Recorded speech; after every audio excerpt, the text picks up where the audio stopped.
So without any further ado, Dianne Reddington.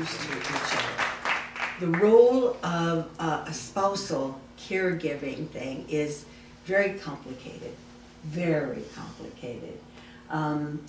Either one of the partners, and of course this relationship doesn't have to be spouse, relationship, has to carry the burden that they have not carried before. Whereas before it was equally divided, now it's on the one person. And so there are a lot of things that people need to do to protect themselves from burnout, because that certainly could happen.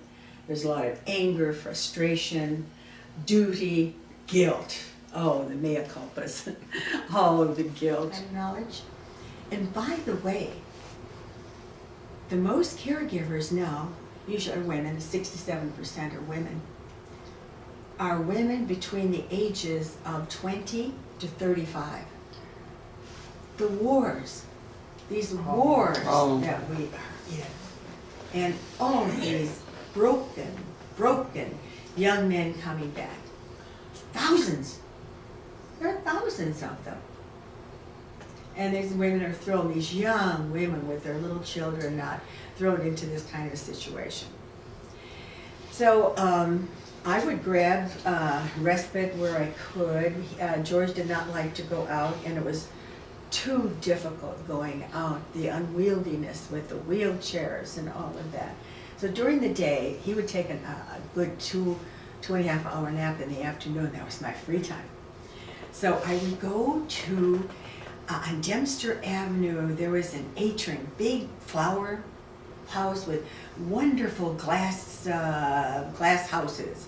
And I would go there, and just with the sun shining through the glass and the smell of the flowers and all the different flowers, and I would walk through, and it would just, it would just give me such life. And of course, that is something that they do in the churches, you know, with the stained glass windows, with the light streaming through.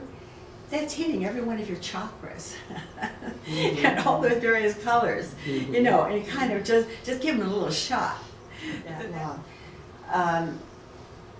I did finally find this book called Mainstay, and this is what I have here.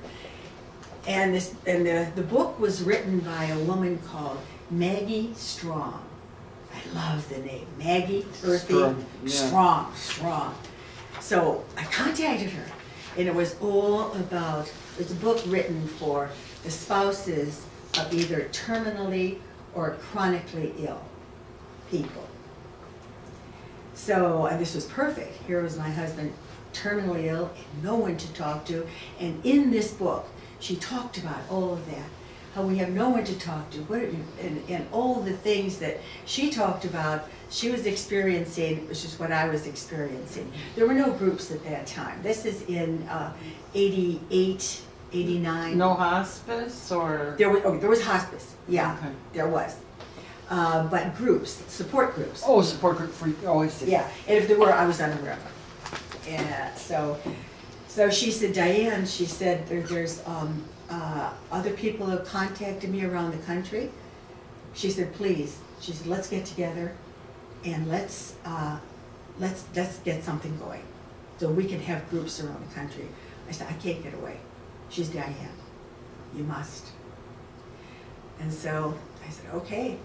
So I left my husband overnight. I left him overnight. It was only overnight. Met these women at in Pendle Hill, Pennsylvania, which is a retreat center.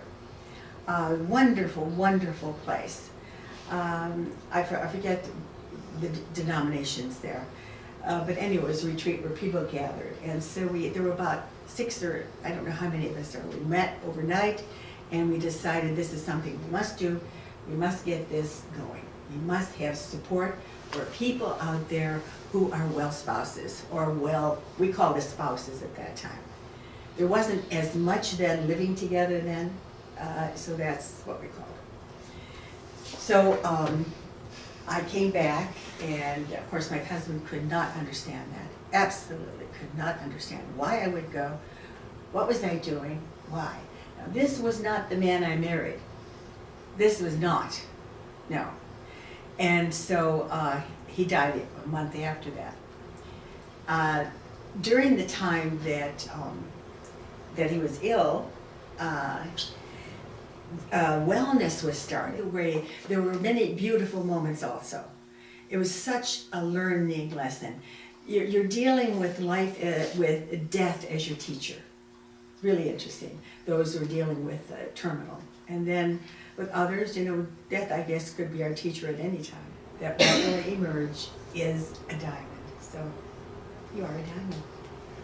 Thank you. Thank you.